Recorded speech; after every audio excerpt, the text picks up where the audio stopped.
Being smart is not the problem.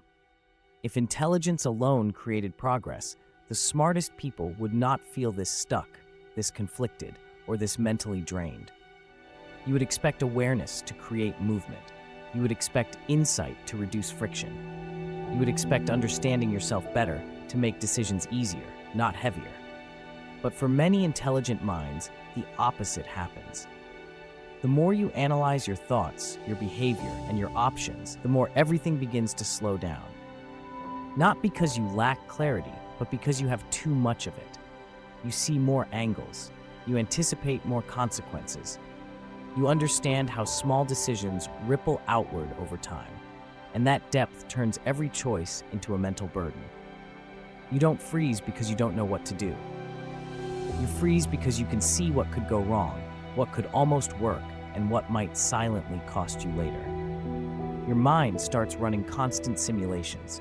If I choose this path, what happens next year? What happens if I fail publicly? What happens if it works, but locks me into a life I don't actually want? This is not clarity. This is cognitive overload wearing the mask of intelligence. Highly intelligent people are extremely skilled at constructing internal arguments. They can defend staying exactly where they are with the same precision as moving forward. Every option has a spreadsheet of justifications. So instead of choosing, the mind delays. Not lazily, carefully. The mind becomes a courtroom, not a compass. Every thought cross-examines the previous one. Every impulse gets questioned before it becomes action. Nothing ever receives a final verdict. Over time, intelligence quietly changes function. It stops being a tool for progress and becomes a shield against uncertainty. Because staying in analysis feels safe. It feels responsible. It feels like you're preparing, not avoiding. But preparation without movement is still avoidance. This is why overthinking feels intelligent. It sounds sophisticated. It looks complex. But complexity is not depth, and caution is not wisdom. Overthinking is not intelligence. It is a threat response pattern. Your nervous system interprets uncertainty as danger, so it demands more data, more foresight, more guarantees before allowing action. But guarantees never arrive. So the smarter you become, the longer you wait. And waiting slowly turns into a habit.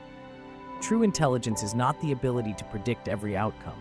It is the ability to tolerate incomplete information without collapsing into inaction. Clarity does not come before movement. Movement organizes clarity. Action gives structure to thought. Stillness amplifies noise. When insight has no execution, it turns inward. It loops on itself. It tightens. It begins to feel heavy instead of useful. That mental pressure is not a personal flaw. It is intelligence with no container. The shift does not happen by finding a better explanation. It happens when action is taken earlier, with less certainty and more trust in correction. That is not recklessness. That is adaptive intelligence. You don't lose intelligence by acting sooner. You finally give it a direction.